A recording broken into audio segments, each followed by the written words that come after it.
दोस्तों, आज है अक्षय तृतीया। अक्षय तृतीया की आप सभी को बहुत सारी ढेर सारी शुभकामनाएँ और बधाई। अक्षय तृतीया के दिन किया जाने वाला दान, धर्म, जप, तप इसका विशेष फल होता है। इसी दिन युधिष्ठिर को भगवान ने अक्षय पात्र दिया था, जिससे कि उस अक्षय पात्र में अन्न कभी कम नहीं होता था।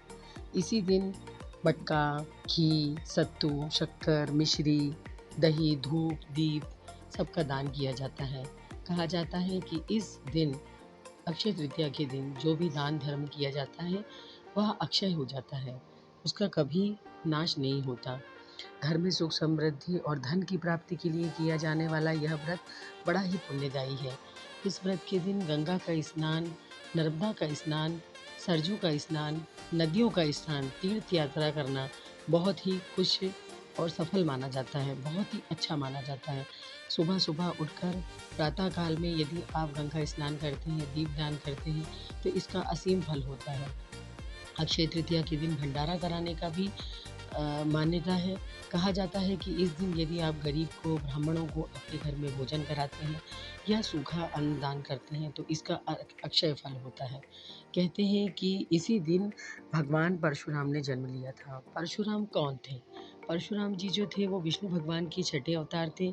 उनके पिता का नाम जमदाग्नि और उनकी माता का नाम रेणुका देवी। उन्होंने परशुराम जी का तो आप बहुत ही जानते हैं, इसके बारे में मैं क्या बताऊंगी। आपने रामायण में देखा होगा कि राम जी ने जो धनुष तोड़ा था वो भी परशुराम जी का ही था। परशुराम जी ब्राह्मणों के प्रथम अवतारी देवता हैं और इस दिन इस पर्व को बहुत ही शांति से, सुख से, बहुत ही आराम से भगवान का ध्यान करते हुए मनाना चाहिए।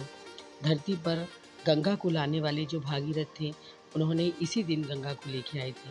कहा जाता है कि महाभारत का जो युद्ध था वो भी आज ही के दिन समाप्त हुआ था।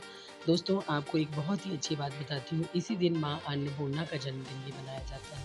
इसीलिए इस दिन अन्नदान का बहुत महत्व है। बाकी इस दिन सुनार व्यापारी, जितना भी व्यापारी वर्ग है वो अक्षय तृतीया का पर्व बहुत ही खुशियों से मनाते हैं, क्योंकि अक्षय उनका व्यापार हो, अक्षय उनका जीवन हो। बच्चों के लिए, जॉब के लिए, पढ़ाई के लिए भी इस दिन पूजा करना श्रेष्ठ है। घर के द्वार पर अगर आप दीपक लगाते हैं तो आपकी सब मनोकामना पूर्ण होती हैं।